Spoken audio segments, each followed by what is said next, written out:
चलिए जानते हैं आज की देश और दुनिया की सिलेक्टेड काम की और महत्वपूर्ण 50 बड़ी खबरों को सिर्फ 10 मिनट में। अभी तक आपने इस वीडियो को लाइक नहीं किया तो लाइक जरूर कर दे।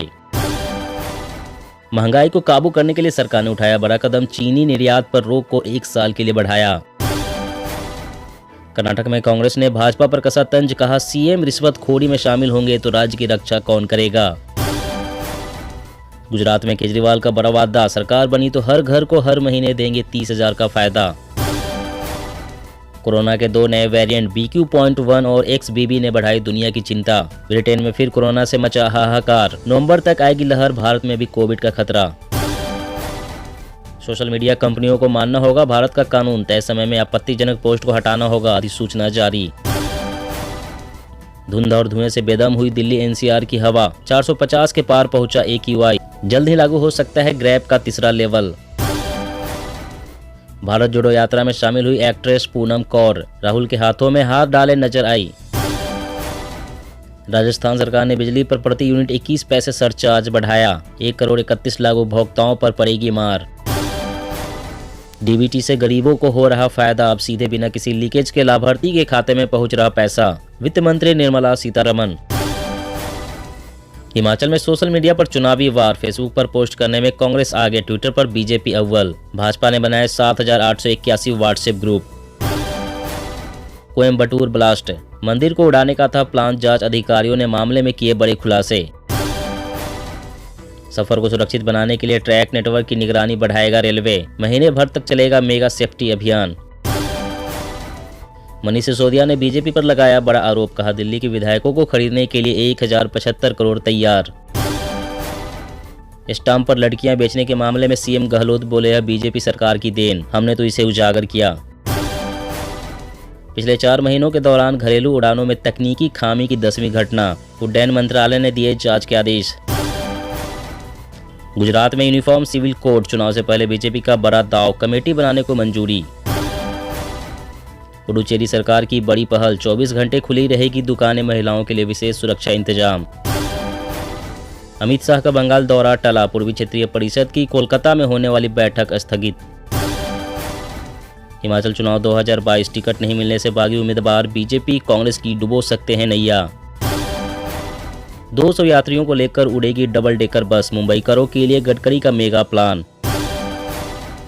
पंजाब तर्ज पर गुजरात में भी सीएम चुनेगी आम आदमी पार्टी, केजरीवाल ने जनता से 3 नवंबर तक मांगी राय। प्रदूषण का कहर, दिल्ली NCR में गैर जरूरी निर्माण कार्य और तोड़फोड़ पर रोक। आदिवासी नृत्य महोत्सव, अपने नृत्य की छटा बिखेरेंगे 9 देशों के कलाकार, छत्तीसगढ़ के लिए रवाना। दिल्ली में रेड लाइट ऑन गाड़ी ऑफ अभियान पर LG ने उठाया सवाल, सीएम को लौटाई फाइल, कहा दोबारा सोचे। भारत का रक्षा मंत्रालय नौकरी देने में अमेरिका और चीन से भी आगे, 29.2 लाख लोग करते हैं नौकरी। बेवफा प्रेमियों और पतियों से रूसी महिलाएं ले रही बदला, यूक्रेन युद्ध में भेजने के लिए सेना को दे रही एड्रेस। कांग्रेस प्रेसिडेंट मल्लिकार्जुन खड़गे नई टीम को लेकर दुविधा में, उदयपुर संकल्प लागू करना चुनौतीपूर्ण। बैलेट पेपर और EVM पर पार्टी चिन्ह हटाकर उम्मीदवारों की लगेगी तस्वीर, याचिका पर सोमवार को सुनवाई करेगा सुप्रीम कोर्ट। स्वदेशी जागरण मंच ने कहा GM सरसों खतरनाक, नहीं मिले मंजूरी, समर्थन में किए जा रहे दावे को बताया झूठा। टीवी नेटवर्क के बाद सोशल मीडिया पर कब्जा करना चाहती है सरकार, कपिल सिब्बल ने कसा तंज। ड्रोन से लेकर सोशल टेरर तक, हाईटेक हुए आतंकी, रोकने में फेल UN, जयशंकर। बीजेपी ने दिल्ली को कूड़ा कूड़ा कर दिया, नरक बनी जिंदगी, 16 नए कचरे के पहाड़ नहीं बनने देंगे आम आदमी पार्टी। गुजरात में लागू होगा यूनिफॉर्म सिविल कोड, कांग्रेस ने बताया साजिश, कहा चुनाव से पहले बीजेपी हिंदू मुस्लिम ही करती है। उत्तराखंड में गुलामी के प्रतीकों को बदलने की तैयारी, सीएम पुष्कर सिंह धामी ने सभी विभागों को निर्देश देकर मंगवाई रिपोर्ट। TRS का आरोप, देश को कर्ज जाल में फंसा रही मोदी सरकार, 8 वर्षों में उधार लिए 80 लाख करोड़ रुपए। देसी पैकिंग में विदेशी सामान पर सरकार हुई सख्त, कई ई-कॉमर्स कंपनियों पर कार्रवाई। नितिन गडकरी ने छात्रों से बायोटेक्नोलॉजी के उपयोग पर शोध करने का किया आग्रह, ग्रीन हाइड्रोजन पर जोर। गुजरात में आम आदमी पार्टी की जनसभा से पहले मोदी मोदी के नारे, केजरीवाल और मान को बीजेपी कार्यकर्ताओं ने दिखाए काले झंडे। वंदे भारत एक्सप्रेस के तीसरी बार एक्सीडेंट के बाद कांग्रेस ने कसा तंज, लोग बोले लकड़ी के भूसे से बनी है। इमरान के लॉन्ग मार्च में शामिल होने वालों को इस्लामाबाद के होटलों में नहीं मिलेगी जगह, लाइव प्रसारण पर भी रोक। कांग्रेस सत्ता में आई तो गुजरात में पुरानी पेंशन योजना लागू करेंगे, गुजरात में अशोक गहलोत का चुनावी शंखनाद। उत्तर प्रदेश में साइबर क्राइम पर कसेगा और शिकंजा, नशे के कारोबार पर भी लगेगा अंकुश। FATF ने पाकिस्तान को ग्रे लिस्ट से हटाया, भारत ने कहा बाहर होने का मतलब आतंकवाद की जांच का अंत नहीं। अभिनेत्री कंगना रनावत ने हिमाचल प्रदेश से चुनाव लड़ने की इच्छा जताई, कहा मौका मिले तो करूंगी लोगों की सेवा। बंगाल के स्वास्थ्य विभाग में मचा हड़कंप, नष्ट होने के कगार पर हैं हजारों कोरोना वैक्सीन। LG को पास करनी होगी रेड लाइट ऑन गाड़ी ऑफ अभियान की फाइल, LG के खिलाफ सड़क पर उतरे आम आदमी पार्टी कार्यकर्ता, जमकर की नारेबाजी। शादीशुदा महिला से घरेलू काम करवाना क्रूरता नहीं, हाईकोर्ट ने कहा लड़कियों को घर का काम नहीं करना तो शादी से पहले बताए। गुजरात में गांव के जरिए सत्ता तक पहुंचने की तैयारी में कांग्रेस, मल्लिकार्जुन खड़गे ने बनाई प्लानिंग। भारत फ्रांस वायुसेना का संयुक्त अभ्यास गरुड़, राजस्थान के आसमान में दिखेगी रफाल LCH की जुगलबंदी। दुनिया भर में टीबी के 1 करोड़ से अधिक मामले, इसमें 28% सिर्फ भारत से। भारती और हर्ष की बढ़ी मुश्किलें, NCB ने दाखिल की 200 पन्नों की चार्जशीट। केरला में फैली अफ्रीकी स्वाइन फीवर, 48 सुअरों की हत्या, मांस की बिक्री पर लगी रोक। ममता की कल्याणकारी योजना लक्ष्मी भंडार को मिला स्कॉच अवार्ड, CM ने जताई खुशी। केदारनाथ में फिर तबाही का खतरा, किसी भी तरह के निर्माण पर रोक की सिफारिश। महिलाओं के प्रजनन अधिकारों पर उम्र की पाबंदी के खिलाफ याचिका पर केंद्र को सुप्रीम कोर्ट का नोटिस। कांग्रेस अध्यक्ष खड़गे के काम में राहुल नहीं करेंगे हस्तक्षेप, पार्टी हित में फैसलों के लिए स्वतंत्र। जल्दी भेजो कंबल जनरेटर, नहीं तो मारे जाएंगे बेमौत, भीषण सर्दी के बीच यूक्रेन में मचा हाहाकार। छत्तीसगढ़ सरकार ने टोकन तुनहर हाथ ऐप किया लॉन्च, किसानों को घर बैठे मिलेगा टोकन, बालोद हादसे से लिया सबक। कूड़े पर रार, दिल्ली को गुमराह करने वालों पर कानूनी कार्रवाई शुरू करे, LG ने MCD को दिया निर्देश। मौसम अपडेट, अगले 3 दिनों तक उत्तराखंड, छत्तीसगढ़ समेत देश के 6 राज्यों में होगी बारिश, मौसम विभाग ने जारी किया अलर्ट।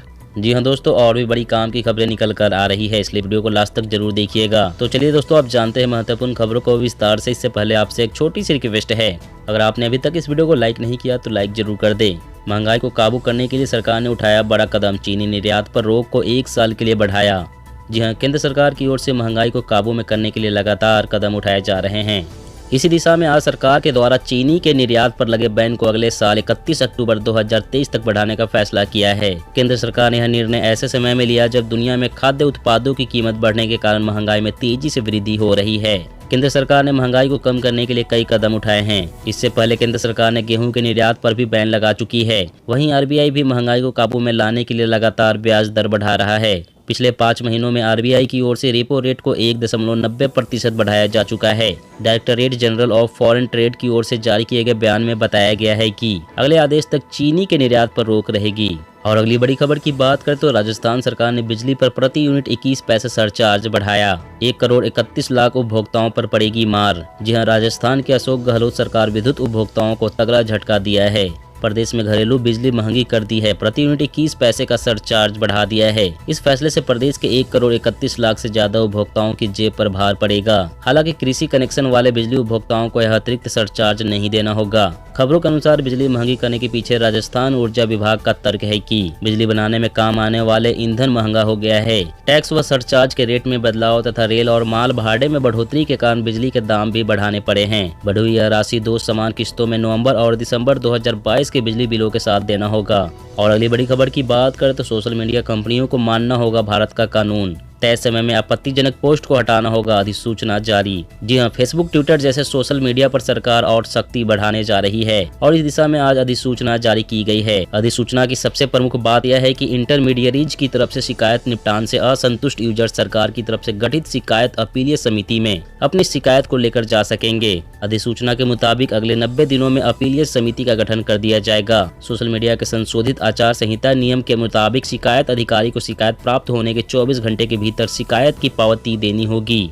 और शिकायत प्राप्त होने की तारीख से 15 दिनों के भीतर शिकायत का निवारण करना होगा। लेकिन गंभीर प्रकार की शिकायत का निपटान 72 घंटों के भीतर करना होगा। और अगली बड़ी खबर की बात करें तो ब्रिटेन में फिर कोरोना से मचा हाहाकार। नवंबर तक आएगी लहर, भारत में भी कोविड का खतरा। जी हां, कोरोना महामारी खत्म नहीं हुई है। खबर यह है कि ब्रिटेन में कोरोना के 2 नए वेरिएंट BQ.1 और XBB वेरिएंट के मामलों का पता चला है। विशेषज्ञों ने चेतावनी दी है कि यह देश में कहर मचा सकता है। स्वास्थ्य अधिकारियों ने इससे बचने की चेतावनी जारी कर दी है। दोनों ही वेरिएंट काफी संक्रामक हैं और तेजी से लोगों को अपनी चपेट में ले रहे हैं। विशेषज्ञों का कहना है कि सामने आए दोनों ही वेरिएंट ओमिक्रॉन संस्करण के वंशज हैं और नवंबर के अंत तक ये वेरिएंट काफी खतरनाक हो सकते हैं। स्वास्थ्य विशेषज्ञों ने चेतावनी जारी करते हुए कहा है कि दोनों वेरिएंट नवंबर के अंत तक पूरे यूरोप और उत्तरी अमेरिका में कोरोना की नई लहर का कारण बन सकते हैं। भारत में भी XBB वेरिएंट का भी पता चला है। ऐसे में स्वास्थ्य विभाग ने चेतावनी दी है कि त्योहार के मौसम खत्म होने के बाद नवंबर के मध्य में XBB वेरिएंट अपने चरम पर पहुंच सकता है। और अगली बड़ी खबर की बात करें तो गुजरात में यूनिफॉर्म सिविल कोड। चुनाव से पहले बीजेपी का बड़ा दाव, कमेटी बनाने को मंजूरी। जी हां, गुजरात विधानसभा चुनाव से पहले राज्य सरकार ने समान नागरिक संहिता यानी कि यूनिफॉर्म सिविल कोड का बड़ा दाव खेला है। गुजरात सरकार के मंत्रिमंडल ने समान नागरिक संहिता को लागू करने के उद्देश्य से समिति गठित करने को मंजूरी दे दी है। मंत्री हर्ष सिंघवी ने इस बात की जानकारी दी है। इसको लागू करने के मूल्यांकन समिति गठित करने का प्रस्ताव पेश किया गया था। समान नागरिक संहिता के कार्यान्वयन के लिए समिति की अध्यक्षता उच्च न्यायालय के सेवानिवृत्त न्यायाधीश करेंगे। इससे पहले उत्तराखंड और हिमाचल प्रदेश सरकारों ने यूनिफॉर्म सिविल कोड को लागू करने के लिए अपने फैसले की घोषणा की थी। और अगली बड़ी खबर की बात करें तो प्रदूषण का कहर। दिल्ली NCR में गैर जरूरी निर्माण कार्य और तोड़फोड़ पर रोक। जी हां, दिवाली के बाद से दिल्ली NCR में लगातार प्रदूषण बढ़ता जा रहा है। हर तरफ धुंध ही धुंध छाई हुई है। हालात इस कदर खराब हो गए हैं कि आनंद विहार इलाके में तो सांस लेना दुश्वार होता जा रहा है। अब प्रदूषण पर नियंत्रण को लेकर दिल्ली NCR में आवश्यक परियोजनाओं को छोड़कर दूसरे सभी निर्माण कार्यों और तोड़फोड़ की गतिविधियों पर पाबंदी लगा दी गई है। प्रदूषण की वजह से ग्रैब का स्टेज 3 लागू किया गया है। लगातार खराब होती हवा की गुणवत्ता की वजह से नई पाबंदियां लागू की गई है। हालांकि सेंट्रल विस्टा जैसे विशेष प्रोजेक्ट रोक से बाहर रहेंगे। दोस्तों, आज की खबरों में बस इतना ही। इसी तरह हर रोज काम की खबरें जानने के लिए आप हमेशा हमारे साथ जुड़े रहें। हमारे साथ जुड़ने के लिए वीडियो के नीचे दिए गए इस लाल रंग के सब्सक्राइब बटन को दबाएं और साथ ही इस घंटी को भी दबाएं ताकि आपको हर खबर की सटीक जानकारी मिल सके।